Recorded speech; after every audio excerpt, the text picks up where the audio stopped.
Hi friends, welcome to my YouTube channel. ಇವತ್ತು ಒಂದು blouse cutting ತೋರಿಸ್ತಾ ಇದ್ದೀನಿ. ಆ ಕಟ್ಟಿಂಗ್ ಹೇಗಿದೆ ಅನ್ನೋದ್ರ ಮೇಲೆ ಈಗ ಆಲ್ರೆಡಿ ನಾನು ಕಟ್ಟಿಂಗ್ ಮಾಡ್ತಾ ಇದ್ದೆ. ಆವಾಗ ಗೊತ್ತಾಯಿತು ಆರ್ಮೋಲ್ಸು ತುಂಬ ಜಾಸ್ತಿ ಇದೆ ಅಂತ. ನಾವು ಯಾವಾಗಲೂ ಕಡಿಮೆ ಆರ್ಮೋಲ್ಸ್ನ ನೋಡ್ತಾ ಇರ್ತೀವಿ, ಅಂದರೆ 15.5, 16.5, 17.5, 18 ಅಷ್ಟು ನೋಡಿರ್ತೀವಿ. ಇದು ತುಂಬ ಜಾಸ್ತಿ ಇರೋ ಆರ್ಮೋಲ್ಸ್ ಆಗಿರೋದ್ರಿಂದ, ಆರ್ಮೋಲ್ಸ್ ರೌಂಡಿಂಗ್ ಜಾಸ್ತಿ ಆಗಿರೋದ್ರಿಂದ ಈ ವಿಡಿಯೋನ ನಿಮಗೆ ತೋರಿಸೋಣ ಅಂತ ನಾನು ಮಾರ್ಕ್ ಮಾಡ್ತಾ ಇರುವಾಗ ತೋರಿಸ್ತಾ ಇದ್ದೀನಿ. ನೋಡಿ ಫ್ರೆಂಡ್ಸ್, ಇದು ಫಸ್ಟಿಗೆ ನಾವು ಯಾವ್ಯಾವ ಥರ ಹಾಕ್ಕೊಂಡಿದ್ದೀನಿ ಅಂತ ತೋರಿಸ್ಬಿಟ್ಟು ನಾನು ಆರ್ಮೋಲ್ ಹೇಗೆ ಮಾಡ್ಕೊಳ್ಳೋದು ಅಂತ ತೋರಿಸ್ತೀನಿ. ನೋಡಿ, ಕಟ್ಟಿಂಗ್ ವಿಡಿಯೋಗಳು ತುಂಬ ಹಾಕ್ತಾ ಇದ್ದೀನಿ ಫ್ರೆಂಡ್ಸ್. ಅದರಲ್ಲಿ ಏನು ಎಲ್ಲ ಥರದ್ದು ಒಂದೇ ಥರ ಇರಲ್ಲ, ಹಂಗಾಗಿ ಆರ್ಮೋಲ್ಸ್ ಜಾಸ್ತಿ ಇರೋದ್ರಿಂದ ಈ ವಿಡಿಯೋನ ನಾನು ನಿಮಗೆ ತೋರಿಸ್ಬೇಕಂತ ತೋರಿಸ್ತಾ ಇದ್ದೀನಿ. ಈಗ ಮೊದಲಿಗೆ ನಾನು ಈ ಎರಡು ವೇಸ್ಟ್ ಇರುತ್ತಲ್ಲ, ಈ ಎರಡು ವೇಸ್ಟ್ ಕ್ಲೋಸ್ ಪಾಯಿಂಟ್ ಇರುತ್ತೆ ನೋಡಿ, ಇದನ್ನು ಈ ಥರ ಇಟ್ಕೋಬೇಕು. ಈ ಥರ ಇಟ್ಕೊಂಡಾದ್ಮೇಲೆ ಕರೆಕ್ಟಾಗಿ ನೋಡಿ, ಈ ಥರ ಇಟ್ಕೊಂಡಾದ್ಮೇಲೆ ಇಲ್ಲಿ ಒಂದು ಮಾರ್ಕ್ ಮಾಡ್ಕೊಂಡಿದ್ದೀನಿ.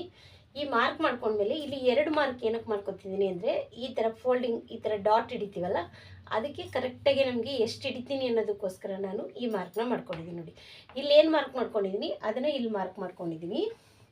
ಇಲ್ಲಿಂದ ನೋಡಿ, ಇವ್ರದ್ದು ಡಾಟ್ ಮಾರ್ಕ್ ಎಷ್ಟಿದೆ ಗೊತ್ತಾ? 4 ಮುಕ್ಕಲ್ಲಿದೆ. ನಾವು ಕೆಲವು ಸರಿ ಕೆಲವುದನ್ನು ಫಾಲೋ ಮಾಡಬೇಕು ಅನ್ನೋದಕ್ಕೋಸ್ಕರ ನಾನು ಇದನ್ನು ತೋರಿಸ್ತಾ ಇದ್ದೀನಿ. 4 ಕಾಲ್ವರೆಗೂ ಇಡ್ಬೋದು. ಆದರೆ ನೋಡಿ, ಈ ಬ್ಲೌಸ್ದು ಡಾಟ್ ಪಾರ್ಟ್ ಇಲ್ಲಿವರೆಗೂ ಇದೆ. ಅಂದರೆ ಈ ಬ್ಲೌಸ್ ಲೆಂತ್ ಮೆಜರ್ಮೆಂಟು ಜಾಸ್ತಿ ಇರೋದ್ರಿಂದ ಇವರು ಡಾಟ್ ಇದನ್ನು ಕೂಡ ಜಾಸ್ತಿಯಾಗಿ ತೊಗೊಂಡಿದ್ದಾರೆ. ಇಲ್ಲಿಗೆ ಒಂದು ಮಾರ್ಕ್ ಮಾಡಿಕೊಂಡು ನಾನು ಇದನ್ನು ಕರೆಕ್ಟಾಗಿ ಇಟ್ಕೊಂಡಿದ್ದೀನಿ. ಇದನ್ನು ನಾವು ಒಂದೇ ಥರ ಮಾಡಬೇಕು, ಅದೇ ರೀತಿಯಾಗಿ ಫಾಲೋ ಮಾಡಬೇಕು, ಆ ಥರ ನೋಡಿ. ಇದು ಕರೆಕ್ಟಾಗಿರೋದ್ರಿಂದ ಇಲ್ಲಿ ಏನು ಡಾಟ್ ಪಾರ್ಟ್ ಇದೆ ನೋಡಿ, ಈ ಪಾಯಿಂಟಲ್ಲಿ ಎಲ್ಲಿಗೆ ಡಾಟ್ ಹಿಡಿದಿದ್ದಾರೆ ಅಲ್ಲಿಗೆ ಈ ಥರ ಒಂದು ಮಾರ್ಕ್ನ ಮಾಡ್ಕೋಬೇಕು. ನೋಡಿ, ಇದು ಸೆಂಟ್ರ್ ಪಾಯಿಂಟ್ ಈ ಕಡೆ ಇಲ್ಲಾದರೆ ಇಲ್ಲಿ ಡಾಟು ನೋಡಿ, ಇದು ಇವಾಗ ಇಲ್ಲಿದೆ, ಇಲ್ಲಿಂದ ಇಲ್ಲಿಗೆ ಆ ಥರ ನೋಡಿಕೊಂಡು ನಾನು ಈ ಡಾಟ್ ಮಾರ್ಕ್ನ ಮಾಡ್ಕೊಂಡಿದ್ದೀನಿ. ಈ ಡಾಟ್ ಮಾರ್ಕ್ ಮಾಡ್ಕೊಂಡಾದ್ಮೇಲೆ ಇಲ್ಲಿಗೊಂದು ಲೈನ್ ಹಾಕಿ ಇದನ್ನು ಕ್ರಾಸಾಗಿ ಈ ಥರ ಲೈನ್ ಹಾಕಿ, ತುಂಬ ಈಸಿ ಮೆಥಡಲ್ಲಿ ಮಾಡುವಂಥದ್ದು. ಯಾರಿಗೆ ಟೈಲರಿಂಗ್ ಗೊತ್ತಿರುತ್ತೆ ಅವ್ರಿಗೆ ಈಸಿಯಾಗಿ.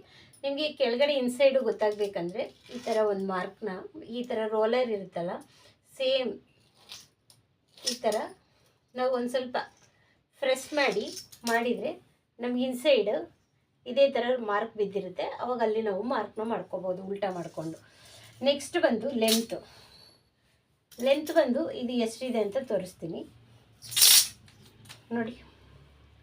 ಸ್ಟೆಪ್ ಬೈ ಸ್ಟೆಪ್ ತೋರಿಸ್ತಾ ಹೋಗ್ತಾ ಇದ್ದೀನಿ. 15 ಅಂದರೆ 14.5 ಪ್ಲಸ್ 1 ಇಂಚ್ 15.5. ಮಿನಿಮಮ್ 13.5 14 ನೋಡಿರ್ತೀವಿ, 15ವರೆಗೂ ನೋಡಿರ್ತೀವಿ. ನಿನ್ನೆ ಒಂದು ಬ್ಲೌಸ್ ಸ್ಟಿಚ್ ಮಾಡಿದ್ದೀನಿ, ಅದು 15 ಪ್ಲಸ್ 1 ಇಂಚ್ 16 ಇಂಚ್ ಇತ್ತು. ಆ ಥರ ಒಂದೊಂದು ಬ್ಲೌಸಲ್ಲಿ ವೆರೈಟಿ ಬರ್ತಾ ಇರುತ್ತೆ, ಎಲ್ಲರದು ಒಂದೇ ಥರ ಮೆಜರ್ಮೆಂಟ್ ಇರೋಲ್ಲ. ಹಾಗಾಗಿ ಇದು ನೋಡಿ, ನಾವು ಡೀಪ್ನ 2-3 ಥರ ಚೆಕ್ ಮಾಡ್ಕೋಬೋದು. ಒಂದು ಮೆಜರ್ಮೆಂಟ್ ಬ್ಲೌಸಲ್ಲಿ, ಇನ್ನೊಂದು ಈ ಥರ ಬ್ಲೌಸಲ್ಲಿ. ತುಂಬ ಈಸಿಯಾಗಿ ಮಾಡ್ಕೊಳ್ಳುವಂಥ ವಿಧಾನ ನೋಡಿ. ಇಲ್ಲಿಂದ ನೋಡಿಕೊಂಡ್ರೆ 10.5 ಇದೆ, ಅದೇ ಥರ ನಾವು ನೋಡ್ಕೋಬೋದು. ಇಲ್ಲಿ ಸ್ಟಿಚಿಂಗಿಗೆ ಅರ್ಧ ಇಂಚನ್ನ ಯಾವಾಗಲೂ ಬಿಟ್ಬಿಡಬೇಕು, ಅಲ್ಲಿಂದನೇ ನಾವು ಮಾರ್ಕ್ ಮಾಡ್ಕೋಬೇಕು ನೋಡಿ. 10.25 ಪ್ಲಸ್ ಅರ್ಧ ಇಂಚು ಸ್ಟಿಚಿಂಗ್ ಹೋದ್ಮೇಲೆ ನಮಗೆ ಇಲ್ಲಿಗೆ ಬರುತ್ತಲ್ಲ, ಹಂಗಾಗಿ ಅದು 10.5 ಆಗುತ್ತೆ. ನಾವು ಏನು ಮಾಡಬೇಕು ಅಂತ ಹೇಳಿದ್ರೆ, ಯಾವಾಗಲೂ ಕರೆಕ್ಟಾಗಿ ಡಿಸ್ಟರ್ಬೆನ್ಸ್ ಬರ್ತಾ ಇದೆ ಫ್ರೆಂಡ್ಸ್. ಇವಾಗ ನೋಡಿ ಫ್ರೆಂಡ್ಸ್, ನೆಕ್ಸ್ಟು ಇಲ್ಲಿಂದ ನಾನು ಬ್ಯಾಕ್ ಡೀಪ್ ಹೇಳಿದ್ನಲ್ಲ, 10.5 ಇದೆ. 10.5 ಬ್ಯಾಕ್ ಡೀಪ್ ಅಂತ ಬರ್ಕೋಬೇಕು. ನೆಕ್ಸ್ಟ್ ಕೆಳಗಡೆಯಿಂದನೂ ಕೂಡ ಒಂದ್ಸರಿ ಚೆಕ್ ಮಾಡ್ಕೋಬೇಕು. ಇದೆರಡು ಸಮ್ ಪಾಯಿಂಟಲ್ಲಿ ಇಟ್ಕೊಂಡು ಈ ಥರ ಇಟ್ಕೊಳ್ಳಿ. ಈ ಥರ ಇಟ್ಕೊಂಡು ಇಲ್ಲಿಂದ ಇಲ್ಲಿಗೆ ಒಂದು ಮಾರ್ಕ್ ಮಾಡಿ, ಇಲ್ಲಿ ಸ್ಟಿಚಿಂಗಿಗೆ ಅಂತ ಬಿಟ್ಕೊಳ್ಳಿ. ಪೈಪಿಂಗ್ ಕೊಡೋದಾದರೆ ನೀವು ಇನ್ನೂ ಸ್ವಲ್ಪ ಕೆಳಗಡೆ ಇನ್ನೂ ಸ್ವಲ್ಪ ಈ ಥರ ಶೇಪ್ನೇ ತೊಗೊಳ್ಳಿ ಕಟ್ಟಿಂಗ್ ಮಾಡುವಾಗ. ನೆಕ್ಸ್ಟು ಸ್ಟೆಪ್ ಬಂದು ಸೈಡು, ಒಂದೊಂದೇ ಸ್ಟೆಪ್ಪಲ್ಲೇ ನಾವು ಬ್ಲೌಸ್ನ ಕಟ್ಟಿಂಗ್ ಮಾಡ್ಕೋಬೇಕು ನೋಡಿ. ಈ ಥರ ಈ ಜಾಯಿಂಟ್ ಇರುತ್ತಲ್ಲ, ಸೈಡ್ ಜಾಯಿಂಟು ನೀಟಾಗಿ ಇಟ್ಕೊಳ್ಳಿ. ನೀಟಾಗಿ ಇಟ್ಕೊಂಡು ಇಲ್ಲಿ ಮಾರ್ಕ್ ಮಾಡ್ಕೊಳ್ಳಿ. ಈ ಮಾರ್ಕ್ ಮಾಡ್ಕೊಂಡಾದ್ಮೇಲೆ ನಮಗೆ ಬೇಕಾಗಿರುವಂಥದ್ದು ಇಲ್ಲಿ ಸ್ಟಿಚಿಂಗಿಗೆ, ಇಲ್ಲಿ ನೋಡಿದ್ರೆ ಗೊತ್ತಾಗುತ್ತೆ ನಮಗೆ ಸ್ಟಿಚಿಂಗಿಗೆ ಎಷ್ಟು ಕ್ಲಾತ್ನ ನಾವು ಅಟ್ಯಾಚ್ ಮಾಡ್ತೀವಿ ಅಂತ ನಾವು ನೋಡ್ಕೋಬೇಕಾಗುತ್ತೆ. ಈಗ ಇಲ್ಲಿಂದ ನಾವು ಟಾಪ್ ಲೆಂತ್ಗೆ ಇಲ್ಲಿ ಮಾರ್ಕ್ ಮಾಡಿ, ಇಲ್ಲಿ ಒಂದು ಲೈನ್ ಹಾಕಿರ್ತೀವಲ್ಲ, ಈ ಲೈನಿಂದ ಈ ಲೈನ್ಗೆ ಎಷ್ಟಿದೆ ಅಂದರೆ ಇದು 6 ಕಾಲಿದೆ.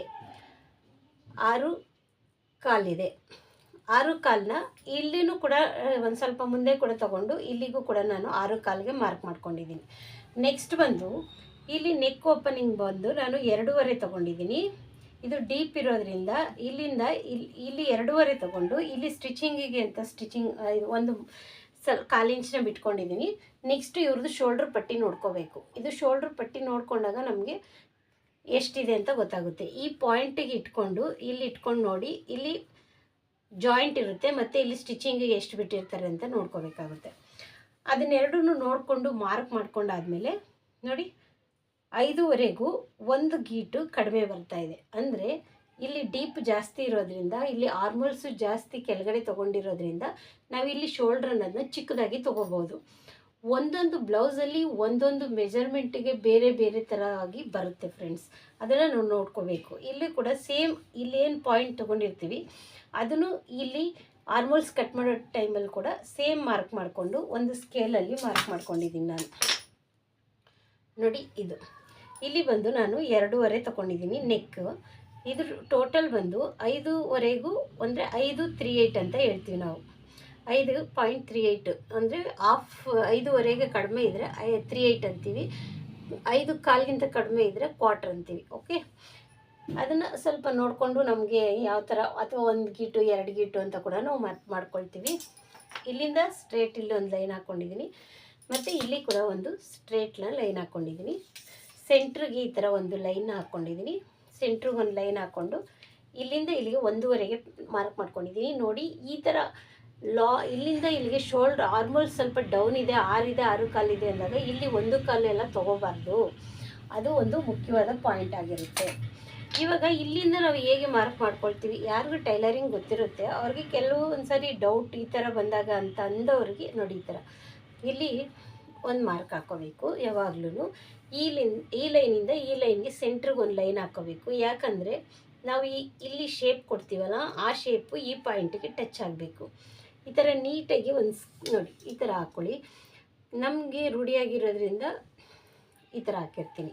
ಇವಾಗ ನಾವು ನೆಕ್ಸ್ಟ್ ಸ್ಟೆಪ್ಪು ಬಂದು ಚೆಸ್ಟನ್ನು ನೋಡ್ಕೋಬೇಕು. ಇಲ್ಲಿಂದ 6 ಕಾಲು, ಇಲ್ಲಿಂದ 1.5 ಈ ಥರದ್ದು ಬೇಕಂದರೆ ಬರ್ಕೋಬೋದು. ನೋಡಿ ಈ ನೆಕ್ ಡೀಪನ್ನು ನಾನು 2.75 ಅಷ್ಟೇ ತೊಗೊಂಡಿದ್ದೀನಿ. ಯಾಕಂದರೆ ತುಂಬ ಬ್ರಾಡ್ ಬೇಡ ಅವ್ರಿಗೆ, ಇಲ್ಲಿ ಸ್ವಲ್ಪ ಸಾಕು, ಯು ಶೇಪಲ್ಲಿ ಸಾಕು. ಹಂಗಾಗಿ 1/4 ಇಂಚ್ ಅಷ್ಟೇ ಎಕ್ಸ್ಟ್ರಾ ತೊಗೊಂಡಿದ್ದೀನಿ. ಒಂದೇ ಬ್ಲೌಸಲ್ಲಿ ಒಂದೇ ಸೈಜಲ್ಲಿ ತುಂಬ ಡಿಫ್ರೆಂಟಾಗಿ ಬರುತ್ತೆ. ಏನು ಸೈಜು ಸೇಮ್ ಇರುತ್ತೆ ಅದನ್ನೇ ಕಟಿಂಗ್ ತೋರಿಸ್ತಾರೆ ಅಂತಲ್ಲ, ಸೈಜಲ್ಲೇ ಬೇರೆ ಬೇರೆ ಬರುತ್ತೆ. ನೋಡಿ ಇಲ್ಲಿಂದ ಇಲ್ಲಿಗೆ 9.75 ಇದೆ. ಇದನ್ನು ಮೇಯ್ನಾಗಿ ನೋಡ್ಕೋಬೇಕು. 9.75ನ ನೋಡ್ಕೋಬೇಕು. ಈ 9.75ಗೆ ಒಂದು ಮಾರ್ಕ್ನ ಹಾಕ್ಕೊಂಡಿದ್ದೀನಿ ನಾನು. ಓಕೆ, ಈಗ ಆರ್ಮೋಲ್ಸ್ನ ಚೆಕ್ ಮಾಡ್ಕೊಳ್ಳೋದು ನೋಡಿ. ಈ ಪಾಯಿಂಟ್ ಸ್ಟ್ರೇಟಾಗಿ ಹಿಂಗೆ ಇಟ್ಕೊಳ್ಳಿ.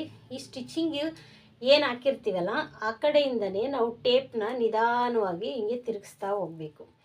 ಈ ಎಂಡ್ ಪಾಯಿಂಟಿಗೆ ಏನು ಬರುತ್ತೆ ಅಲ್ಲಿ 9.5, 9, 9, 18 ಅಂದರೆ 19 ಆರ್ಮೋಲ್ ಬಂದು 19 ಇದೆ. 19 ಈಗ 9.5 ಅದರಲ್ಲಿ ಅರ್ಧ ಮಾಡಿಕೊಂಡು ಚೆಕ್ ಮಾಡ್ಕೋಬೇಕು.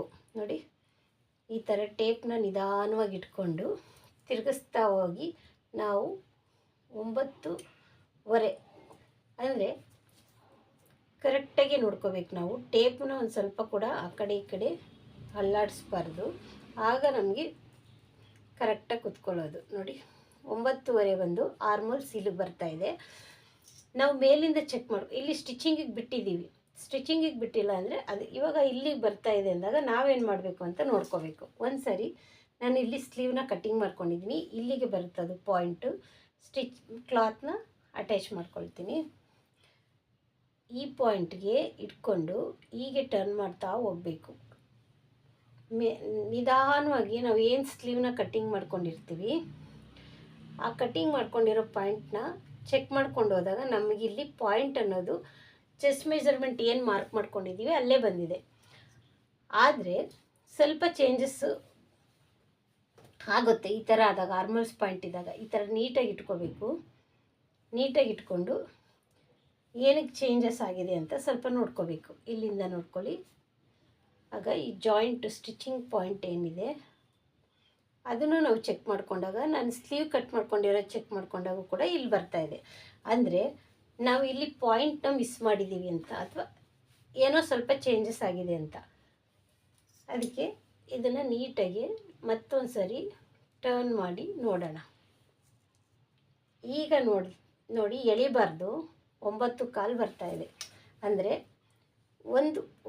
ಒಂದೇ ಒಂದು ಗೀಟಷ್ಟೇ ಒಂದು ಕಡಿಮೆ ಬರ್ತಾಯಿದೆ. ಆವಾಗ ನಾವು ಇಲ್ಲಿ ಸ್ವಲ್ಪ ಇಟ್ಕೋಬೇಕು. ಅಂದರೆ ಇಲ್ಲಿ ಸ್ಟಿಚಿಂಗಿಗೆ ಏನಾರ ಚೇಂಜಸ್ ಆದಾಗ ನಮಗೆ ಆ ಥರ ಬರುತ್ತೆ. ಓಕೆ, ಇಲ್ಲಿಂದ 2 ಇಂಚಿಗೆ ಮಾರ್ಕ್ ಮಾಡ್ಕೊಳ್ಳಿ. ಫಸ್ಟ್ ಲೈನ್ ಇರುತ್ತಲ್ಲ ಅಲ್ಲಿಂದ 1.5 ಅಥವಾ 1 ಸ್ಕೇಲ್. ನಾನು ಯಾವಾಗಲೂ 1 ಸ್ಕೇಲ್ ಇದಷ್ಟೇ ತೊಗೊಳ್ತೀನಿ. ನೋಡಿ ಇಲ್ಲೂ ಒಂದು ಚೇಂಜಸ್ ನೋಡಿ ಕ್ರಾಸಾಗಿ ಬರ್ತಾಯಿದೆ. ಇಷ್ಟೆಲ್ಲ ಚೇಂಜಸ್ ಇರುತ್ತೆ ಒಂದು ಬ್ಲೌಸಲ್ಲಿ. ನಾವು ಹಾಗಾಗಿ ಇದನ್ನು ಕಟ್ಟಿಂಗ್ ಮಾಡ್ಕೊಳ್ಳುವಾಗ ನೀಟಾಗಿ ನೋಡ್ಕೋಬೋದು. ಇಲ್ಲ ಅಂದರೆ ಒಂದು ಪಾಯಿಂಟ್ ಇಲ್ಲಿ ನೋಡಿ ಈ ಥರ ಇರುತ್ತಲ್ಲ, ಜಸ್ಟ್ ಮೇಲೆ ಮಾಡ್ಕೊಳ್ಳಿ.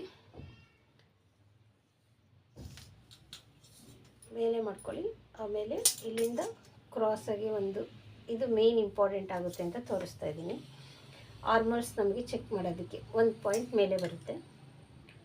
ನಾವು 1 ಪಾಯಿಂಟ್ ಮೇಲೆ ತಗೊಂಡ ತಕ್ಷಣ 1 ಪಾಯಿಂಟ್ ಸ್ವಲ್ಪ ಮೇಲೆ ಬರುತ್ತೆ. ಈಗ ಇಟ್ಕೊಂಡು ಆರ್ಮಲ್ನ ಚೆಕ್ ಮಾಡ್ಕೊಳ್ಳೋಣ 9.5 ಎಲ್ಲಿಗೆ ಬರುತ್ತೆ ಅಂತ.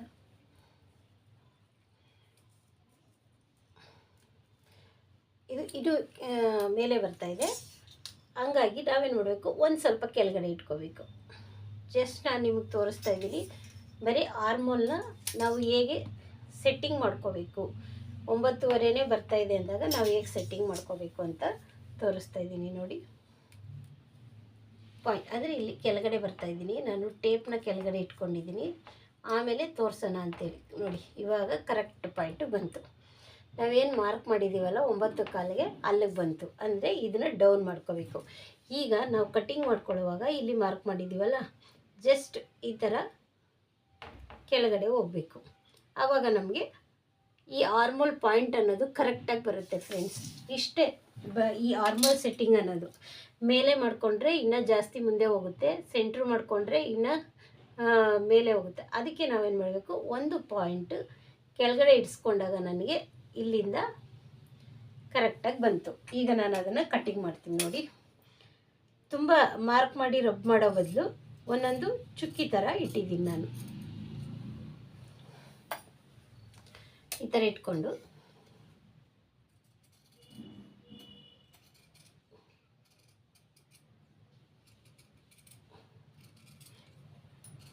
ನಿಮ್ಗೆ ಬೇರೆಯೇ ಕ್ಲಾತ್ ಬೇಕು, ಇದನ್ನೆಲ್ಲ ಕ್ಲೀನಾಗಿ ಮಾಡ್ಕೋಬೇಕು ಆ ಥರ ಎಲ್ಲ ಏನಿಲ್ಲ ಫ್ರೆಂಡ್ಸ್. ಇರೋದ್ರಲ್ಲೇ ನಾವು ಕಟ್ಟಿಂಗ್ ಏನು ಮಾರ್ಕ್ ಮಾಡಿಬಿಟ್ಟಿದ್ದೀವಿ ಅಂತ ಹೇಳಿದ್ರೆ ಅದನ್ನು ಅಡ್ಜಸ್ಟ್ ಮಾಡಿಕೊಂಡು ಕಟ್ಟಿಂಗ್ ಮಾಡಬೇಕಷ್ಟೆ.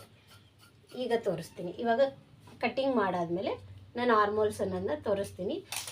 ಸ್ಲೀವ್ ನಾನು ಆಲ್ರೆಡಿ ಕಟ್ಟಿಂಗ್ ಮಾಡಿ ಇಟ್ಕೊಂಡಿದ್ದೀನಿ. ಈ ವಿಡಿಯೋದಲ್ಲಿ ಸ್ಲೀವ್ನ ನಾನು ತೋರಿಸಲ್ಲ. ಈಗ ನಾನು ಇಲ್ಲಿ ನಾವು ಸ್ಟಿಚಿಂಗಿಗೆ ಅಂತ ಮಾರ್ಕ್ ಮಾಡ್ಕೊಂಡಿದ್ದೀವಲ್ಲ, ಈಗ 9.25ಗೆ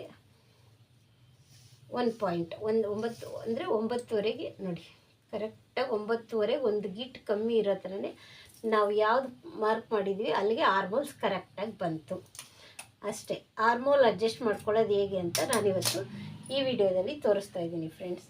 ಈ ವಿಡಿಯೋ ನಿಮ್ಗೆ ಇಷ್ಟ ಆಗುತ್ತೆ ಅಂತ ಅಂದ್ಕೊಳ್ತೀನಿ ಫ್ರೆಂಡ್ಸ್. ನೋಡಿ ತುಂಬ ಜನಕ್ಕೆ ಬರೋ problem armhole wrinkles, armhole problem. ಇದೆರಡೂ ಸಮವಾಗಿಟ್ಕೊಳ್ಳಿ.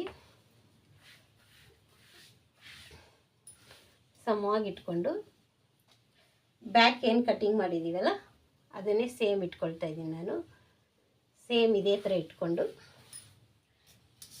ಮಾರ್ಕರ್ ಏನಿರುತ್ತಲ್ಲ, ಈ ಎಡ್ಜ್ ಇರುತ್ತಲ್ಲ, ಈ ಎಡ್ಜಿಗೆ ಒಂದು ಮಾರ್ಕ್ ಮಾಡ್ಕೊಳ್ತೀನಿ. ಕೆಲವೊಬ್ಬರಿಗೆ ಚೆಸ್ಟ್ ಕಡಿಮೆ ಇದೆ ಅಂತ ಅಂದಾಗ ನಾವು ಇಲ್ಲಿ 1/4 ಇಂಚ್ ಎಕ್ಸ್ಟ್ರಾ ತೊಗೊಳ್ಳಿಲ್ಲ ಅಂದರೂ ನಡೆಯುತ್ತೆ. ಕೆಲವ್ರಿಗೆ ಇದನ್ನು ತಗೊಳ್ಳೇಬೇಕಾಗುತ್ತೆ, ಇಲ್ಲಾಂದರೆ ಎಲ್ಲಿ ಟೈಟ್ ಬರುತ್ತೆ.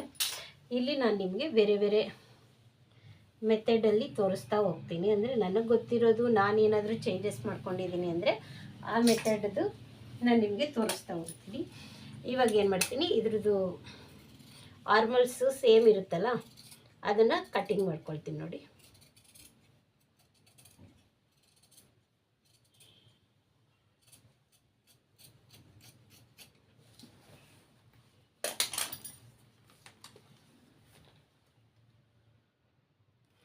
ಇವಾಗ ಈ ಸೈಡ್ ಏನಿರುತ್ತೆ ಇದನ್ನು ಸ್ಟ್ರೇಟಾಗಿ ಇಲ್ಲಿ ಕಟ್ ಮಾಡ್ಕೋಬೇಕು.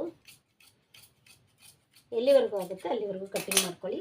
ಇಲ್ಲಿ ಒಂದು ನ್ಯಾಚ್ ಹಾಕ್ಕೊಳ್ಳಿ. ನ್ಯಾಚ್ ಹಾಕ್ಕೊಂಡಾದ್ಮೇಲೆ ಈ ಸ್ಕೇಲ್ ತೊಗೊಂಡು ಪಕ್ಕ ಪಾಯಿಂಟ್ ಬೇಕು, ನಮಗೇನು ಡೌಟ್ ಬರ್ತಾ ಇದೆ ಅಂದಾಗ ಈ ಥರ ರೋಲರ್ ಇರುತ್ತೆ, ಇಲ್ಲೊಂದು ಮಾರ್ಕ್ ಮಾಡ್ಕೊಳ್ಳಿ, ಇಲ್ಲೂ ಕೂಡ ಒಂದು ಮಾರ್ಕ್ ಮಾಡ್ಕೊಳ್ಳಿ. ನೆಕ್ಸ್ಟ್ ಇಲ್ಲಿ ಕೂಡ 6 ಇಂಚ್ ಆಗೋವರೆಗೂ ಈ ಥರ ಸ್ಟ್ರೇಟಾಗಿ ಶೇಕ್ ಮಾಡೋಕ್ಕೆ ಹೋಗ್ಬೇಡಿ.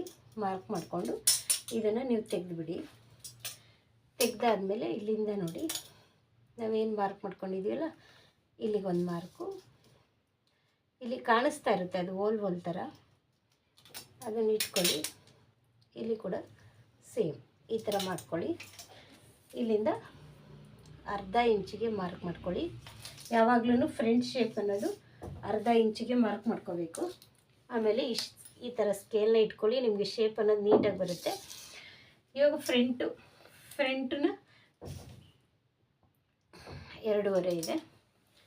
ನಾನು ಬ್ಯಾಕ್ ಎರಡು ಕಡೆಯೂ ಒಂದೊಂದು ಸರಿ ಚೆಕ್ ಮಾಡ್ಕೊಳ್ತೀನಿ. ಇದು ಉಕ್ಸ್ಪಟ್ಟಿ ಕಡೆಯಿಂದ ನೀಟಾಗಿ ಶೇಪ್ನಂಗೆ ಇಟ್ಕೊಂಡು ಈ ಥರ ಡ್ರಾ ಮಾಡ್ಕೊತೀನಿ. ನೆಕ್ಸ್ಟ್ ಒಂದು ಸರಿ ಫ್ರಂಟ್ ಕಡೆಯಿಂದನೂ ತೊಗೊಳ್ತೀನಿ. ಸ್ವಲ್ಪ ಶೇಪ್ ಚೆನ್ನಾಗಿ ಬಂದಿದೆಯಾ ಇಲ್ವಾ ಅಥವಾ ಕರೆಕ್ಟಾಗಿದೆಯಾ. ಒಂದೊಂದ್ಸರಿ ಏನಾಗುತ್ತೆ ನಾವು ಉಕ್ಸ್ಪಟ್ಟಿ ಕಡೆ ಮಾಡೋವಾಗ ಶೇಪ್ನ ಒಂದೊಂದ್ಸರಿ ಅವಾಯ್ಡ್ ಮಾಡಿಬಿಟ್ಟಿರ್ತೀವಿ. ಅದೇ ಈ ಉಕ್ಸ್ಪಟ್ಟಿ ಇರುತ್ತಲ್ಲ, ಇದು ಕಾಜಾಪಟ್ಟಿ ಇರುತ್ತಲ್ಲ, ಅಲ್ಲಿ ಶೇಪ್ ಇನ್ನೂ ಪರ್ಫೆಕ್ಟಾಗಿ ಬಂದಿರುತ್ತೆ. ಅದಕ್ಕೆ ಒಂದು ಸರಿ ಚೆಕ್ ಮಾಡ್ಕೊಂಡಿದ್ದೀನಿ. ಟೋಟಲ್ ಬಂದು ಎಷ್ಟಿದೆ ಅಂತ ತೋರಿಸ್ತೀನಿ. ಬ್ಯಾಕಲ್ಲಿ ಎಷ್ಟು ತೊಗೊಂಡಿದ್ದೀನಿ, ಇದು ಬಂದು 6.75 ಇದೆ. ಓಕೆ, ಇವಾಗ ಕಟ್ಟಿಂಗ್ ಮಾಡಿಬಿಡ್ತೀನಿ ಫ್ರಂಟ್ನ. ತುಂಬ ಈಸಿ ಮೆಥಡಲ್ಲಿ. ಇದು ಮೇಯ್ನ್ ಇಂಪಾರ್ಟೆಂಟ್ ಅಂದರೆ ಆರ್ಮೋಲ್ ಬಗ್ಗೆನೇ ನಾನು ನಿಮಗೆ ತೋರಿಸ್ತಾ ಇದ್ದೀನಿ. ನಾವು ಚೆಕ್ ಮಾಡ್ಕೊಳ್ಳೋದು ಬ್ಲೌಸ್ ಕಟ್ಟಿಂಗ್ ಮಾಡುವಾಗ ಮೇಯ್ನ್ ಇದು ಒಂದು ಪಾರ್ಟ್ ನಮಗೆ ಕರೆಕ್ಟಾಗಿ ಬಂತು ಅಂದರೆ ಇಡೀ ಬ್ಲೌಸೇ ನಮಗೆ ಕರೆಕ್ಟಾಗಿ ಬರುತ್ತೆ. ನೋಡಿ ಈ ಥರ ಸ್ಟ್ರೇಟಾಗಿ ಕಟ್ಟಿಂಗ್ ಮಾಡ್ಕೊಂಡು ಬಿಡ್ತೀನಿ. ಈಗ ಡಾಟ್ ಪಾರ್ಟ್ನ ಫಾಸ್ಟಾಗಿ ತೋರಿಸ್ತೀನಿ, ಯಾಕಂದರೆ ಎಲ್ಲ ಬ್ಲೌಸಲ್ಲೂ ಸೇಮ್ ಮೆಥಡೇ ಇರುತ್ತೆ. ನಾನು ಕೂಡ ಇದೇ ಥರ ಫಾಲೋ ಮಾಡೋದ್ರಿಂದ ಈಸಿ ಮೆಥಡಲ್ಲಿ ತೋರಿಸ್ತೀನಿ ನೋಡಿ. ಯಾಕಂದರೆ ಒಬ್ಬೊಬ್ರದ್ದು ಚೆಸ್ಟ್ ಮೆಜರ್ಮೆಂಟ್ ಮೇಲೆ ಎಷ್ಟೇ ಲೆಂತ್ ಇದ್ರೂ ಫ್ರಂಟ್ ಅನ್ನೋದು ಚೇಂಜಸ್ ಇರುತ್ತೆ. ಅದಕ್ಕೋಸ್ಕರ ಫ್ರಂಟು ನಿಜ ಹೇಳ್ತೀನಿ ಚೇಂಜಸ್ ಇದ್ದೇ ಇರುತ್ತೆ. ಪ್ರತಿ ಬ್ಲೌಸಲ್ಲೂ ಫ್ರಂಟ್ ಪಾರ್ಟ್ ಅನ್ನೋದು ಅಥವಾ ಫ್ರಂಟ್ ಡಾಟ್ ಅನ್ನೋದು ಚೇಂಜಸ್ ಇರುತ್ತೆ. ನೋಡಿ ಇಲ್ಲಿ ಈ ಥರ ಮಾರ್ಕ್ನ ಮಾಡ್ಕೊಂಡಿದ್ದೀನಿ. ಇವ್ರು ನೋಡಿ ಕಟ್ ಮಾಡಿಬಿಟ್ಟಿದ್ದಾರೆ. ಎಷ್ಟು ಹಿಡಿದಿದ್ದೀವಿ ಅಂತಲೇ ಅವ್ರಿಗೆ ನಮಗೆ ಗೊತ್ತಾಗಲ್ಲ. ಅದಕ್ಕೋಸ್ಕರ ನಾವೇನು ಮಾಡಬೇಕು ಅಂತ ಇವಾಗ ಒಂದು ಹೊಸ ಟೆಕ್ನಿಕ್ನ ತೋರಿಸ್ತಾ ಇದ್ದೀನಿ. ಇಲ್ಲಿಂದ ಸ್ಟ್ರೇಟಾಗಿ ಒಂದು ಲೈನ್ನ ಹಾಕ್ಕೊಳ್ಳೋದು. ಹಾಕ್ಕೊಂಡಾದ್ಮೇಲೆ ನೆಕ್ಸ್ಟ್ ನೋಡಿ ಎಷ್ಟು ಹಿಡಿದಿದ್ದಾರೆ ಅಂತ. ಇದು ಸ್ಟ್ರೇಟಾ ಕ್ರಾಸ ಅಂತ ಒಂದು ಸರಿ ಚೆಕ್ ಮಾಡ್ಕೊಳ್ತಾ ಇದ್ದೀನಿ. ಇಲ್ಲ, ಇದು ಸ್ಟ್ರೇಟ್ ಕಟ್ಟಿಂಗೆ. ನೋಡಿ ಇಲ್ಲಿರುತ್ತೆ ನೋಡಿ, ಈ ಡಾಟ್ ಹಿಡಿದಿರ್ತಾರಲ್ಲ ಅಲ್ಲಿಂದ ಈ ಲಾಸ್ಟ್ ಪಾಯಿಂಟ್ಗೆ ಎಷ್ಟಿದೆ 5.25 ನೋಡಿ. ಈ 5.25ಗೆ ಒಂದು ಮಾರ್ಕ್ ಮಾಡ್ಕೊಳ್ತಾ ಇದ್ದೀನಿ. ಓಕೆ, ನೆಕ್ಸ್ಟ್ ಬಂದು ಈ ಪಟ್ಟಿ ಎಷ್ಟಿದೆ ಅಂತ ನಾವು ಚೆಕ್ ಮಾಡ್ಕೊಳ್ಳೋಣ. 4 ಇದೆ. 4 ಇರ್ಬೋದು, ಯಾಕಂದರೆ ಲೆಂತ್ ಇದೆಯಲ್ಲ ಈ ಬ್ಲೌಸು, ಅದಕ್ಕೋಸ್ಕರ 4 ಇಡ್ಬೋದು. ಇಲ್ಲಿಂದ 1/4 1/2 ಅದು ಮಾರ್ಕ್ ಮಾಡ್ಕೊಳ್ಳೋಣ. ನೆಕ್ಸ್ಟ್ ಈ ಪಾಯಿಂಟ್ ನೋಡಿ, ಈ ಪಾಯಿಂಟ್ ಇವ್ರು ಎಲ್ಲಿ ಇಟ್ಟಿದ್ದಾರೆ ಅಂತ ಒಂದು ಸತಿ ಚೆಕ್ ಮಾಡ್ಕೊಳ್ಳಿ. ಇವ್ರೇನು ಮಾಡಿದ್ದಾರೆ, ಈ ಬ್ಲೌಸ್ದು ಎರಡೂ ಹತ್ರ ತಂದು ಇಲ್ಲಿ ಜಾಯಿಂಟ್ ಥರನೇ ಮಾಡಿದ್ದಾರೆ. ಸ್ಟಿಚಿಂಗ್ ಬಂದಿದೆ, ನಿಯರ್ ಇದೆ, ಗ್ಯಾಪೇ ಇಲ್ಲ. ಪ್ರಿನ್ಸ್ ಕಟ್ ಟೈಪಲ್ಲಿ ಮಾಡಿದ್ದಾರೆ ನೋಡಿ. ಫ್ರಿನ್ಸ್ ಥರನೇ ಬರಬೇಕು ನೋಡಿ, ಫ್ರಿನ್ಸ್ ಕಟ್ಟೆ ಆ ಥರ ಸ್ಟಿಚಿಂಗ್ನ ಹಾಕಿದ್ದಾರೆ ಅವರು. ಅದಕ್ಕೋಸ್ಕರ ನಾವು ಕೂಡ ಅದನ್ನೇ ಫಾಲೋ ಮಾಡಬೇಕಾಗುತ್ತೆ. ಅವ್ರಿಗೆ ಇದೇ ಥರ ಬೇಕು ಅಂತ ಹೇಳಿದ್ದಾರೆ ನೋಡಿ. ಜಾಯಿಂಟ್ ಇಲ್ಲಿವರೆಗೂ ಸ್ಟಿಚಿಂಗ್ ಥರನೇ ಮಾಡಿದ್ದಾರೆ ಅವರು. ಓಕೆ, ಈಗ ಈ ಪಾಯಿಂಟ್ನ ತಗೊಳ್ಳೋಣ. ಇಲ್ಲಿಂದ 3 ಅಂದರೆ ಇಲ್ಲಿ ಸ್ಟಿಚಿಂಗಿಗೆ ಅಂತ ಬಿಟ್ಟು ನಾನು 3ಕ್ಕೆ ಮಾರ್ಕ್ ಮಾಡ್ಕೊಳ್ತಾ ಇದ್ದೀನಿ. ಈ 3ಕ್ಕೆ ಮಾರ್ಕ್ ಮಾಡ್ಕೊಂಡಾಗ ಇಲ್ಲಿ ಎಷ್ಟು ಬಂದಿದೆ ಅಂದರೆ ನನಗೆ 2 ಇಂಚ್ ಬಂದಿದೆ. 2 ಇಂಚ್ ಬಂದಿದೆ. ಇವಾಗ ಇದು ಒಂದು ಸ್ಟ್ರೇಟ್ ಲೈನ್ನ ಹಾಕ್ಕೊಳ್ತಾ ಇದ್ದೀನಿ. ಹಾಕ್ಕೊಂಡು ಈ ಜಾಯಿಂಟು ಮತ್ತು ಇಲ್ಲಿ ಸೈಡು ನೀವು ಬ್ಲೌಸ್ ಇಟ್ಕೊಂಡು ಕೂಡ ನೀವು ಮಾರ್ಕ್ ಮಾಡ್ಬೋದು, ಏನು ಪ್ರಾಬ್ಲಮ್ ಇಲ್ಲ. ನೋಡಿ ಈ ಥರ ಇಟ್ಕೊಳ್ಳಿ. ಇಲ್ಲಿ ಸ್ಟಿಚಿಂಗಿಗೆ ಅಂತ ಬಿಡಿ, ಈ ಥರ ಕರೆಕ್ಟಾಗಿ ಇಟ್ಕೊಂಡು ಇಲ್ಲಿ ಸ್ಟಿಚಿಂಗಿಗೆ ಈ ಥರ ಮಾಡಿಕೊಂಡ್ರೆ ನಿಮಗೆ ಈಸಿಯಾಗಿ ಫಾಸ್ಟಾಗಿ ಬ್ಲೌಸ್ ಕಟ್ಟಿಂಗ್ನ ಮಾಡ್ಬೋದು. ನೋಡಿ ಈ ಬ್ಲೌಸ್ದು ಪ್ರಿಂಟ್ ಎಷ್ಟಿದೆ ಅಂತ ತೋರಿಸ್ತೀನಿ. 10ವರೆಗೆ ಮಾರ್ಕ್ ಮಾಡಿದ್ದಾರೆ, ಅಲ್ಲಿಂದ ಬಂದು 3:15ಗೆ ಮಾರ್ಕ್ ಮಾಡಿದ್ದಾರೆ. ಇದನ್ನ ಅವ್ರು ಏನು ಚೇಂಜಸ್ ಕೇಳಲಿಲ್ಲ, ಹಾಗಾಗಿ ಅವ್ರದ್ದು ಏನು ಮೆಜರ್ಮೆಂಟ್ ಪ್ಲಸ್ ಇದೆ ಅದು. ಇಲ್ಲಿ ಮಾತ್ರ ನಾನು ಸ್ವಲ್ಪ ಡೈಮಂಡ್ ಶೇಪಲ್ಲಿ ಕೊಡ್ತಾಯಿದ್ದೀನಿ, ಚೆನ್ನಾಗಿ ಪರ್ಫೆಕ್ಟಾಗಿ ಇನ್ನೂ ನೀಟಾಗಿ ಕುತ್ಕೊಳ್ಳುತ್ತೆ ಅಂತ ಈ ಶೇಪ್ನ ಕೊಡ್ತೀನಿ ನಾನು ಕೆಲವು ಬ್ಲೌಸ್ಗೆ. ಇಲ್ಲೊಂದು ಕಟಿಂಗ್, ಇಲ್ಲೊಂದು ಮ್ಯಾಚ್, ಸೆಂಟ್ರು ಒಂದು ಮ್ಯಾಚ್. ಓಕೆ, ಇದಾದಮೇಲೆ ನಮಗೆ ಬೇಕಾಗಿರೋದು ಈ ಎಲ್ಲ ಮಾರ್ಕ್ಗಳು. ನೋಡಿ ಈ ಥರ ಇಲ್ಲಿ ಒಂದು ಮಾರ್ಕು, ಇಲ್ಲೊಂದು ಮಾರ್ಕು. ಈ ಪಾಯಿಂಟ್ ಏನಿದೆ, ಈ ಪಾಯಿಂಟ್ನ ಸ್ಕೇಲ್ನ ಹಿಂಗೆ ಇಟ್ಕೋಬೇಕು. ನೋಡಿ ಯಾವಾಗಲೂ ಇಲ್ಲಿ ನಾವು ಮಾರ್ಕ್ ಮಾಡ್ಕೊಂಡಿರ್ತೀವಲ್ಲ, ಇದು ಮೇಯ್ನು. ಈ ಪಾಯಿಂಟಲ್ಲಿ ನಮಗೆ ಇಲ್ಲಿ ಫ್ರಂಟ್ ಶೇಪ್ನ ತೆಗಿತೀನಿ. ನೋಡಿ ನಾನು ಯಾವಾಗಲೂ ಫಸ್ಟಿಗೆ ಫ್ರಂಟ್ ಶೇಪ್ನ ತಗೊಂಡ್ಬಿಡಿ, ತುಂಬ ಈಸಿಯಾಗಿ ನಿಮಗೆ ಕನ್ಫ್ಯೂಸ್ ಆಗಲ್ಲ ಯಾವಾಗ ಕ್ರಾಸ್ ಈ ಡಾಟ್ ಮಾರ್ಕ್ ಮಾಡುವಾಗ. ಓಕೆ, ಇವಾಗ ಇದಾಯಿತು. ಇದಾದಮೇಲೆ ನಿಮಗೆ ಡೌಟ್ ಇದ್ದರೆ ನೆಕ್ಸ್ಟ್ ಸ್ಟೆಪ್ ಈ ಡಾಟ್ ನೋಡಿ, ಇಲ್ಲಿ ಸೈಡ್ ಡಾಟ್ ಇರುತ್ತಲ್ಲ, ಈ ಡಾಟು ಕೆಲವರಿಗೆ ಕನ್ಫ್ಯೂಸ್ ಆಗ್ತಾಯಿದೆ ಅಂತಂದರೆ ಈ ಡಾಟ್ ಏನು ಸೈಡ್ ಇರುತ್ತಲ್ಲ ಅಲ್ಲಿಂದ ಇಲ್ಲಿಗೆ ಒಂದು ಮಾರ್ಕ್ ಮಾಡ್ಕೊಳ್ಳಿ. ಈ ಮಾರ್ಕ್ ಮಾಡಿಕೊಂಡಾಗ ಇಲ್ಲಿ ಈ ಥರ ಹಿಂಗೆ ಡಾಟ್ ಆಗುತ್ತಲ್ಲ, ಅದಕ್ಕೋಸ್ಕರ ಈ ಡಾಟು ಮತ್ತು ಇಲ್ಲಿ ನಾನೇನು ಹಾಕಿದ್ದೀನಿ ಅದೇ ಸೆಂಟ್ರಕ್ಕೆ ಇದು ಬಂದಿದೆ. ಹಿಂಗೆ ಇಟ್ಕೊಳ್ಳಿ, ಸ್ಕೇಲ್ನ ಹಿಂಗೆ ಇಟ್ಕೊಂಡು ಹಿಂಗೆ ಮಾರ್ಕ್ ಮಾಡ್ಕೊಳ್ಳಿ. ಮಾರ್ಕ್ ಮಾಡ್ಕೊಂಡಾಗ ಇಲ್ಲಿ 4ಕ್ಕೆ ನಾನು ಮಾರ್ಕ್ ಮಾಡ್ಕೊಂಡಿದ್ದೀನಿ. ಅವರು ಸ್ವಲ್ಪ ಏನು ಮಾಡಿದ್ದಾರೆ, ಈ ಥರ ಜಾಯಿಂಟ್ ಮಾಡಿದ್ದಾರೆ. ಸೊ ನಾನು ಹಾಗೆ ಮಾಡ್ತೀನಿ. ಈ ಡಾಟ್ ಮಾರ್ಕ್ ಹಿಡಿಯೋದು ಹೆಂಗೆ ಬರುತ್ತೆ ಅಂದರೆ ಈ ಥರ ಬರುತ್ತೆ. ನಾನು ಕೆಲವು ಬ್ಲೌಸ್ಗೆ ಈ ಥರ ಮಾರ್ಕ್ ಮಾಡಿ ತೋರಿಸಿಲ್ಲ, ಯಾಕಂದರೆ ಅದು ಸ್ಟಿಚಿಂಗ್ ಮಾಡುವಾಗ ಗೊತ್ತಿರುತ್ತೆ ಅಂತ. ಬೇಕಂದರೆ ಕೂಡ ನೀವು ಎಷ್ಟು ಹಿಡಿಬೇಕು ಅಂತ ಗೊತ್ತಾದರೆ ಈ ಥರ ನೀವು ಮಾರ್ಕ್ನ ಮಾಡ್ಕೋಬೋದು. ಈ ಥರ ಕೂಡ ನೀವು ಮಾರ್ಕ್ ಮಾಡ್ಕೋಬೋದು. ನೆಕ್ಸ್ಟು ಈ ಥರ ರೋಲರ್ನ ತಗೊಂಡು ಈ ಥರ ಒಂದು ಮಾರ್ಕ್ ಮಾಡ್ಕೊಳ್ಳಿ. ಇಲ್ಲಿ ಕೂಡ ಈ ಥರ ಮಾರ್ಕ್ ಮಾಡಿದಾಗ ಇನ್ಸೈಡಲ್ಲಿ ಈ ಥರ ಬಂದಿರುತ್ತೆ. ಆವಾಗ ನಾವೇನಿಲ್ಲ, ಜಸ್ಟ್ ಹಿಂಗೆ ಮಾರ್ಕ್ ಮಾಡ್ಕೋಬೋದು. ಇವಾಗ ನಿಮಗೆ ಗೊತ್ತಿರೋ ಥರನೇ ಕ್ರಾಸ್ ಬೆಲ್ಟ್ ಕೂಡ ಈಸಿಯಾಗಿ ಕಟ್ಟಿಂಗ್ ಮಾಡ್ಬೋದು, ಅದು ಏನು ನಮಗೆ ವ್ಯತ್ಯಾಸ ಆಗಲ್ಲ. ಈ ಫ್ರಂಟ್ ಪಾರ್ಟ್ ಏನಿರುತ್ತೆ ಇದನ್ನು ಇಟ್ಕೊಳ್ಳಿ, ಎಷ್ಟು ಬೇಕಂತ ನೋಡಿ. ಈ ಥರ ಇಟ್ಕೊಂಡಾದಮೇಲೆ ಇಲ್ಲಿಂದ 1 ಇಂಚ್ ನಾವೇನು ಡಾಟ್ ಹಿಡ್ದಿರ್ತೀವಲ್ಲ ಅದು 2 ಇಂಚ್ ಹಿಡ್ದಿರ್ತೀವಿ, ನಾವು 1.5ಗೆ ಮಾರ್ಕ್ ಮಾಡ್ಕೋಬೇಕು. ಈ ಥರ ಸ್ಟ್ರೈಟ್ ಒಂದು ಮಾರ್ಕ್ ಮಾಡ್ಕೊಳ್ಳಿ. ಮೆಜರ್ಮೆಂಟ್ ಬ್ಲೌಸಲ್ಲಿ ಏನಿದೆ ಅದಕ್ಕಿಂತ ನೋಡಿ 3, 2.25, 3.5, 4ವರೆಗೂ ಇಲ್ಲಿ ಪ್ರಿಂಟ್ ಪಟ್ಟಿ ಅನ್ನೋದನ್ನ ತೊಗೋಬೋದು. ಇಲ್ಲಿ ಈ ಪಟ್ಟಿ ಅನ್ನೋದ್ರ ಮೇಲೆ ಇದನ್ನು ನಾವು ಡಿವೈಡ್ ಮಾಡ್ಕೊಂಡು ಕೂಡ ಮಾಡ್ಬೋದು. ಓಕೆ, ನೋಡಿ ಇದು 2.25 ಇದೆ, 2.25 ಇದ್ದರೆ 3.25 ತೊಗೊಳ್ತೀನಿ. 1 ಇಂಚ್ ಅಥವಾ 3/4 ಇಂಚ್ ಕೂಡ ನೀವು ತೊಗೋಬೋದು. ಇದು ಪಟ್ಟಿ ನೋಡಿ, ಇವಾಗ 3 ಇದೆ, ಇದು 2.25 ಇದೆ, ಇದು 3 ಇದೆ, ಇದು 4 ತೊಗೊಳ್ತಾ ಇದ್ದೀನಿ. ಅಂದರೆ ಇದು ಸೈಡು, ಇದು ಫ್ರಂಟ್. ನೋಡಿ ಎಷ್ಟು ಡಿಫ್ರೆನ್ಸ್ ಬರ್ತಾ ಇದೆ ಅಂತ, ಎಷ್ಟು ಚೇಂಜಸ್ ಇರುತ್ತೆ ಬ್ಲೌಸ್ಗಳಲ್ಲಿ. ಇಲ್ಲಿಗೂ ಇಲ್ಲಿ ನಮಗೆ ಕಾಜಾಪಟ್ಟಿ ಕಡೆ ಬರುತ್ತೆ, ಇದು ಸೈಡ್ ಜಾಯಿಂಟ್ ಕಡೆ ಬರುತ್ತೆ. ಅವ್ರೇನು ಮಾಡಿದ್ದಾರೆ, ಸೈಡ್ ಜಾಯಿಂಟಲ್ಲಿ ಸ್ವಲ್ಪ ನೀಟಾಗಿ ಫಿನಿಶಿಂಗ್ ಕುತ್ಕೊಳ್ಳಿ ಅಥವಾ ಅಂತ ಹೇಳ್ಬಿಟ್ಟು ಈ ಥರ ತೊಗೊಂಡಿದ್ದಾರೆ. ನಾವು ಇದನ್ನು ನೋಡಿಕೊಂಡು ಅಟ್ಯಾಚ್ ಮಾಡುವಾಗ ಜಾಸ್ತಿ ಇರೋ ಕಡೆ ಈ ಕಡೆ ಪುಕ್ಸ್ಪಟ್ಟಿ ಕಡೆ ಬರಬೇಕು ಅಂತ ಕನ್ಫ್ಯೂಸ್ ಆಗುತ್ತೆ. ಅದಕ್ಕೆ ಇದನ್ನು ನ್ಯಾಚ್ ಹಾಕ್ಕೊಳ್ಳಿ. ನೋಡಿ ಇವ್ರದ್ದು ಬ್ಲೌಸ್ದು ಶೇಪ್ಗೆ ಈ ಥರ ಬಂದಿದೆ.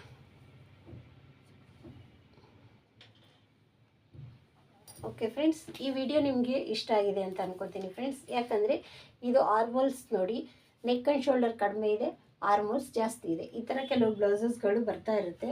ಅದಕ್ಕೋಸ್ಕರ ನಾನು ಈ ವಿಡಿಯೋನ ತೋರಿಸಿದ್ದೀನಿ. ಈ ಮೆಜರ್ಮೆಂಟಲ್ಲಿ 2 ಬ್ಲೌಸ್ ಇದೆ. 2 ಬ್ಲೌಸ್ ಕೂಡ ಇವಾಗ ಇದನ್ನೇ ಮೆಜರ್ಮೆಂಟ್ ಇಟ್ಕೊಂಡು ಕಟ್ಟಿಂಗ್ ಮಾಡ್ಕೋಬೋದು. ನೀವು ಆ ಥರ ಕೂಡ ಫಾಲೋ ಮಾಡೋದ್ರಿಂದ ಕನ್ಫ್ಯೂಸ್ ಆಗೋಲ್ಲ. ಪ್ಲೀಸ್ ಸಬ್ಸ್ಕ್ರೈಬ್ ಮಾಡ್ಕೊಂಡು ಸಪೋರ್ಟ್ ಮಾಡಿ ಫ್ರೆಂಡ್ಸ್. ಪ್ಲೀಸ್ ಪೂರ್ತಿ ವಿಡಿಯೋ ನೋಡಿ, ಆವಾಗ ನಿಮಗೆ ಗೊತ್ತಾಗುತ್ತೆ. Thank you.